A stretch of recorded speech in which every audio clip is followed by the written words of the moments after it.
যারা ভেড়া জমি নেই বলে, ভেড়া নেই বলে ঢুকে পড়েছেন, এখানে এসে একাধিক বিয়ে করেছেন, অসংখ্য বাচ্চা তৈরি করেছেন, তাদের বাঁচার কোনো রাস্তা।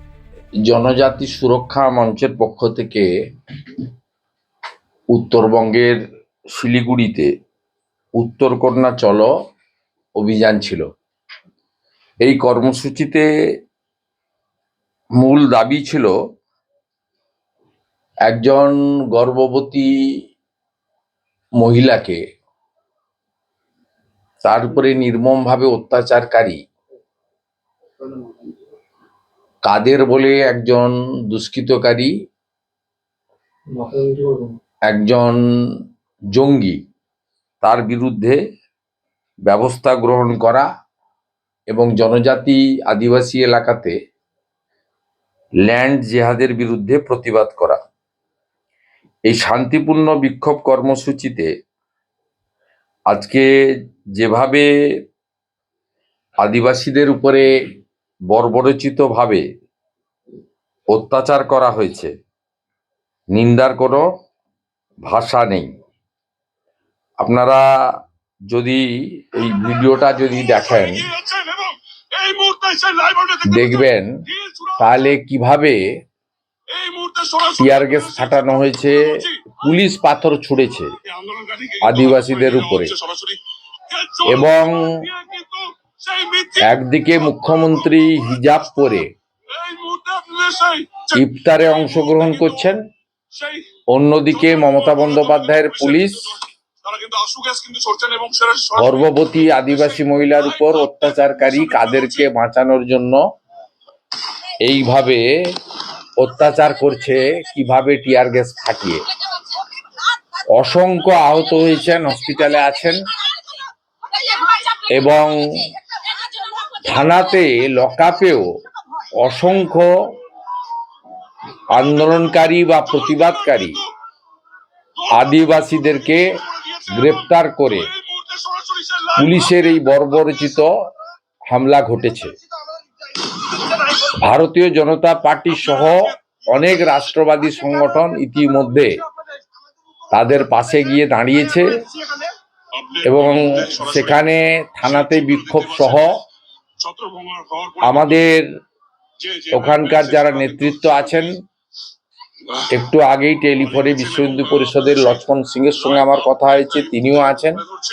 আমাদের জেলা নেতৃত্ব দীপঙ্কর অরোরা, নান্টু পালেরাও আছেন, বিধায়ক শঙ্কর ঘোষ, দুর্গা মুর্মু, শিখা চ্যাটার্জি, তারাও এই আক্রান্ত অত্যাচারিত আদিবাসীদের পাশে পৌঁছেছেন।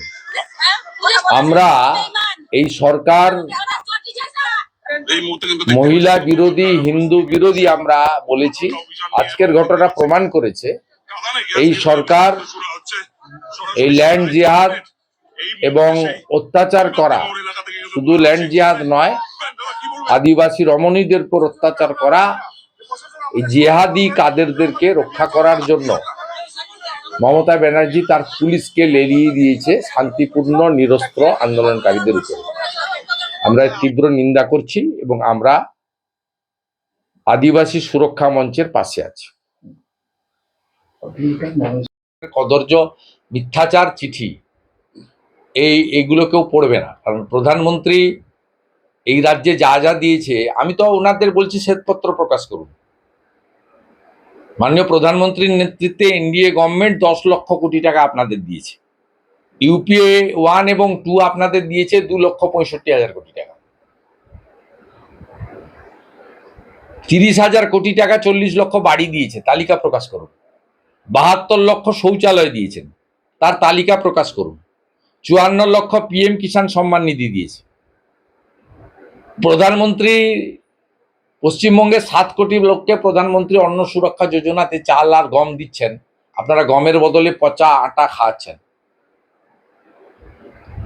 এর বাইরেও মেট্রো থেকে শুরু করে নানা প্রজেক্টে ভারত সরকার যে অর্থ দিয়েছে, কল্যাণী এইমস থেকে শুরু করে স্বাস্থ্য দপ্তরে যে অর্থ দিয়েছে, তার প্রকাশ ঘটান আপনারা, তার শ্বেতপত্র বলুন। আপনি তো নিজেই বলেছেন 2 কোটি বেকার চাকরি পেয়েছে।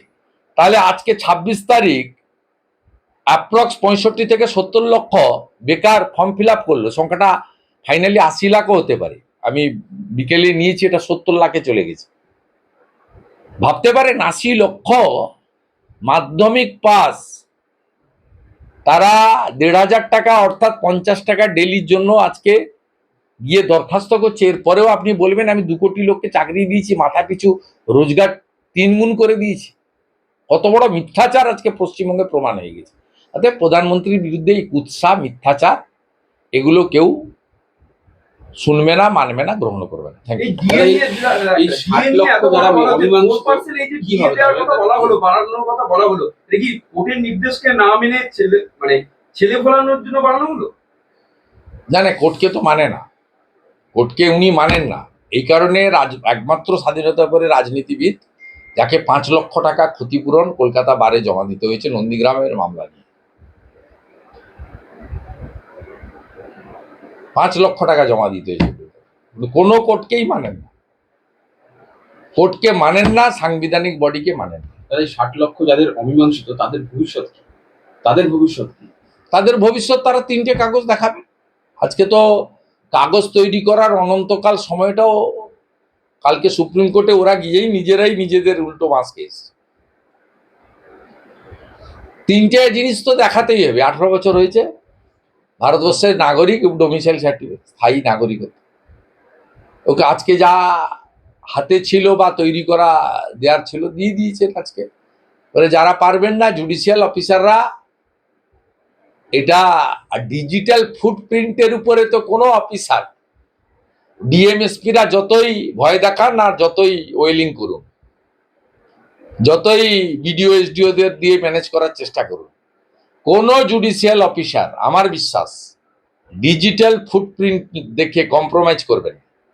কারণ অন রেকর্ড জুডিশিয়াল অফিসাররাও তো আগামী দিনে প্রশ্নচিহ্নের সামনে থেকে যাবে। ডিজিটাল ফুটপ্রিন্ট তো এটা তো কোনোটাই ম্যানুয়াল নয়। এটা তো কোনো জুডিশিয়াল অফিসার তার উপরে কোশ্চেন মার্ক হয়ে যাক, তার বিরুদ্ধে সুপ্রিম কোর্ট ব্যবস্থা নিক, বা সেই তথ্য নিয়ে ইলেকশন কমিশন বা যে কোনো রাজনৈতিক দল, যে কোনো ব্যক্তি, মমতা ব্যানার্জির যেমন সুপ্রিম কোর্টে যাওয়ার সুযোগ ছিল, আমাদেরও তো আছে। ডিজিটাল ফুটপ্রিন্টে যদি কম্প্রোমাইজ করেন জুডিশিয়াল কোনো অফিসার, সেক্ষেত্রে আমরাও তো সুপ্রিম কোর্টে যেতে পারি। কেউ তো আইনের ঊর্ধ্বে নয়, ভারতবর্ষের আইন তো সকলের জন্য সমান। তা আমার বিশ্বাস পড়াশোনা করে জুডিশিয়াল অফিসার যারা হয়েছেন, 3 বছরের বেশি অভিজ্ঞতা নিয়ে যারা এই কাজে অংশগ্রহণ করছেন, তারা ডকুমেন্টে কম্প্রোমাইজ করবেন। ডকুমেন্টে কম্প্রোমাইজ না করলে এই অবৈধ অনুপ্রবেশকারী ভোটাররা, তারা বিশেষ করে বাংলাদেশি মুসলিমরা যারা ভেড়া জমি নেই বলে, ভেড়া নেই বলে ঢুকে পড়েছেন, এখানে এসে একাধিক বিয়ে করেছেন, অসংখ্য বাচ্চা তৈরি করেছেন, তাদের বাঁচার কোনো রাস্তা নেই। আমরা যে ছবি দেখলাম যে মানুষ পথে নামলেন, তারা মহিলা এর আগে থেকেই ঘোষিত এবং কমপ্লিটলি আদিবাসীদের এই কর্মসূচি ছিল, এবং উত্তরবঙ্গের জনসংখ্যার একটা বড় অংশ আদিবাসী আপনারা জানেন, এবং মূলত চা বাগান থেকে শুরু করে তারা অনেক ধরনের কাজের সঙ্গে সেখানে যুক্ত, এবং তারা অনেক পুরনো সেখানকার মূলবাসী জনজাতি। আজকে তাদের বাড়ির একজন গর্ভবতী মহিলাকে কাদের বলে একজন জিহাদি জঙ্গি, তৃণমূল আশ্রিত, তিনি শারীরিকভাবে অত্যাচার করেছেন বলে আজকে একটি অরাজনৈতিক তাদের সামাজিক আন্দোলন ছিল, পূর্ব ঘোষিত আন্দোলন ছিল। পুলিশ ব্যারিকেড করেছিল, পুলিশ ধৈর্যের পরীক্ষা দিতে পারত, তাদের প্রতিনিধি দলের সঙ্গে আলোচনা করতে পারত, এবং জল কামানও ব্যবহার করে ছত্রভঙ্গ করলেও করতে পারত। তা না করে শত শত পুলিশ র্যাব নামিয়ে পুলিশ পাথর পর্যন্ত ছুঁড়েছে। এই পুলিশদেরকে চিহ্নিত করা দরকার। টিয়ার গ্যাসের সেল ছুঁড়েছে, অসংখ্য আদিবাসী আন্দোলনকারীরা আহত হয়েছেন, এবং তাদেরকেও আবার গ্রেপ্তার করে নিয়ে যাওয়া হয়েছে। ভারতীয় জনতা পার্টি এবং সমস্ত রাষ্ট্রবাদী সংগঠন তাদের পাশে দাঁড়িয়েছে ইতিমধ্যে। আমার সঙ্গে একাধিক নেতৃত্বর টেলিফোনে কথা হয়েছে এবং আমাদের একাধিক বিধায়কও তাদের পাশে গিয়ে দাঁড়িয়েছেন। আমরা এর তীব্র নিন্দা করছি, যাদেরকে আদিবাসীদের গ্রেপ্তার করে লকআপে রেখেছেন। অবিলম্বে মুক্তি চাই, অবিলম্বে আহতদের সরকারিভাবে চিকিৎসার দায়িত্ব নিন এবং এই কাদেরের বিরুদ্ধে দৃষ্টান্তমূলক শাস্তি ঘোষণা করুন। এই সরকার, আমরা জানি এই সরকার রাষ্ট্রবিরোধীদেরকে সমর্থন করে, উৎসাহিত করে, জামাতিকরণের চেষ্টা করছে।